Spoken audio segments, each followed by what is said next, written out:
കുട്ടേട്ടൻ്റെ കാര്യം, വിജയരാഘവൻ്റെ കാര്യം പറഞ്ഞ പോലെ തന്നെയാണ് ഈ സോഷ്യൽ മീഡിയ ഇപ്പോൾ ആഘോഷിക്കുന്ന ജഗദീഷ് 2.0 പുതിയ അവതാരമായിരുന്നു കിഷ്കിന്ധാകാന്ഡത്തിൽ. ഇപ്പോൾ അതിലും ഈ പറഞ്ഞ പോലെ നിലമ്പൂർ സംഭവത്തിൻ്റെ ആ കൈ ആഫ്റ്റർ എഫക്റ്റ് പക്ഷെ അത് കാണിക്കുന്നില്ല. പക്ഷേ ഇപ്പം അയാൾ ആ പിന്നെ തുണി ചുറ്റുന്നതാണെങ്കിലും പാത്രം കഴുകുന്നതാണെങ്കിലും ഒക്കെ തന്നെ ആ ബോഡി ലാംഗ്വേജ് കീപ്പ് ചെയ്യുന്നുണ്ട്. സോ ഈ ഒരു ക്യാരക്ടറിൻ്റെ ഒരു കാരണം മാത്രമല്ല ഇത് ഓഡിയൻസിനും കൂടി ഉള്ളൊരു ക്യാരക്ടറാണ്. നമുക്കൊക്കെ വേണമെങ്കിൽ ഒന്ന് ഡൗട്ട്ഫുൾ ആവാൻ വേണ്ടി ഓഡിയൻസിനെ വേണമെങ്കിൽ വഴിതിരിച്ച് വിടാൻ വേണ്ടി ബ്രില്യൻ്റ് ആയിട്ട് തിരക്കഥാകൃത്ത് കൂടി വെക്കുന്നൊരു ക്യാരക്ടറും കൂടിയാണ്. അപ്പം ആ ഒരു ക്യാരക്ടറിലേക്ക് ജഗദീഷിനെ പിക്ക് ചെയ്യുന്നത് എങ്ങനെയാണ്? ഓക്കെ, ഇയാളായിരിക്കും ഇതിന് കറക്റ്റ് ആപ്റ്റായിട്ടുള്ള ആൾ എന്നുള്ള സാധനം. ജഗദീഷ് ഏട്ടൻ്റെ ഈ പറഞ്ഞ പോലെ ഇപ്പോൾ ഈ 2.0 ഫേസിൽ വന്നിരിക്കുന്ന എല്ലാ ക്യാരക്ടേഴ്സും ഭയങ്കര ഡിസ്റ്റിങ്റ്റീവാണ്. എല്ലാം എന്നാൽ ഭയങ്കര ഗ്രാവിറ്റി ഉണ്ട് ഓരോ ക്യാരക്ടേഴ്സിനും. ഇപ്പോൾ റോഷാക്ക് അല്ല ഫാലിമി ഭയങ്കര സോളിഡ് ആവുന്നു അല്ലേ, ഭയങ്കര പവർ ആവുന്ന ഒരു സംഗതി.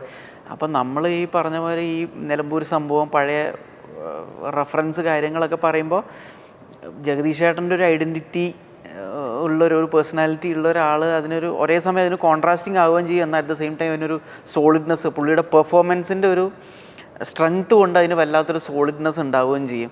പിന്നെ ഈ പറഞ്ഞാൽ നമുക്ക് അങ്ങനെ ഡൗട്ട് തോന്നിപ്പിക്കാൻ എന്നുള്ള രീതിയിൽ ഭയങ്കര രൂക്ഷഭാവമുള്ള ഒരാളെ കാസ്റ്റ് ചെയ്യുക എന്നുള്ള അങ്ങനത്തെ ചോയ്സുകളൊന്നും എടുക്കണ്ട എന്നുള്ള തീരുമാനം കൂടിയുണ്ട്. മെയിൻലി ഇതത്തെ എല്ലാ അത് ഈ പിന്നെ ആ പെർഫോമൻസ് എങ്ങനെ സ്റ്റാൻഡ് ഔട്ട് ചെയ്യുന്നു ചർച്ച ചെയ്യപ്പെടുന്നു വെച്ചാൽ 100% ജഗദീഷ് ചേട്ടൻ്റെ 100% അല്ല 150% ജഗദീഷ് ചേട്ടൻ ഈ പടത്തിൻ്റെ ഇതിലേക്ക് ചെയ്തിട്ടുള്ള ഒരു കോൺട്രിബ്യൂഷൻ തന്നെയാണ്. അത് നമുക്ക് അങ്ങനെ ഭയങ്കരമായിട്ട് ഇൻവോൾവ് ആയിട്ട് പ്രോംപ്റ്റ് ചെയ്യേണ്ട പരിപാടികളൊന്നും വന്നിട്ടില്ല. ഇനീഷ്യലി കഥ പറയുന്ന സമയത്ത് ജഗദീഷ് ചേട്ടൻ്റെ അടുത്ത് ചേട്ടാ ഇങ്ങനെയൊക്കെയാണ് ഈ ക്യാരക്ടറിനെ കുറിച്ച് മറ്റുള്ളവർ പറയുന്ന കുറേ കാര്യങ്ങൾ ഞാൻ പറയാം എന്ന് പറഞ്ഞിട്ട് ആ ഫോറസ്റ്റ് ഓഫീസറൊക്കെ അവിടെ മറ്റേ എന്താണ് വെടിവെപ്പ് നടന്ന സ്ഥലത്ത് നിന്നിട്ട് പറയാം ഇത് സുമദത്തൻ പണ്ട് മറ്റേ ഉരുണി കെട്ടുന്ന ഏർപ്പാടുണ്ടായിരുന്നു, ഒരിക്കൽ വീട്ടിൽ വെച്ച് സാധനം അങ്ങ് പൊട്ടി എന്നൊക്കെ പറഞ്ഞിട്ട് അങ്ങനെയുള്ള കുറച്ച് മെൻഷനിങ്സ് ഉണ്ടല്ലോ ഇയാളെ കുറിച്ചിട്ട്.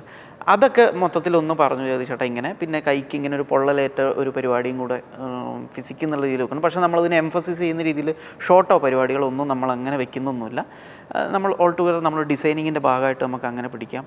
ബാക്കി ചേട്ടൻ എന്തെങ്കിലും ഐഡിയാസ് ഉണ്ടെങ്കിൽ ചേട്ടൻ പറയൂ എന്നുള്ള രീതിയിൽ നമ്മളങ്ങനെ ഓപ്പൺ ഇതിലായിട്ടാണ്. ചേട്ടൻ്റെ ഒത്തിരി ഐഡിയാസും കോൺട്രിബ്യൂഷനും ചേട്ടൻ ഉണ്ട് പറയാം അല്ലേ രഞ്ജിത്തേ നമുക്ക് ഇങ്ങനെ ഇത് നിങ്ങൾ ഈ പറയുന്നത് ഓക്കെയാണ്, വേണമെങ്കിൽ നിങ്ങൾക്ക് ഓക്കെ ആണെങ്കിൽ ഞാൻ ഇങ്ങനൊരു സംഭവം കൂടെ ചെയ്യാം, നിങ്ങളൊന്ന് ആലോചിച്ച് നോക്കൂ എന്ന് പറയും. അപ്പോൾ ഞാനൊന്നും ചേട്ടൻ മനസ്സിൽ ശരിയാണുള്ളത് നന്നായിരിക്കുമല്ലോ.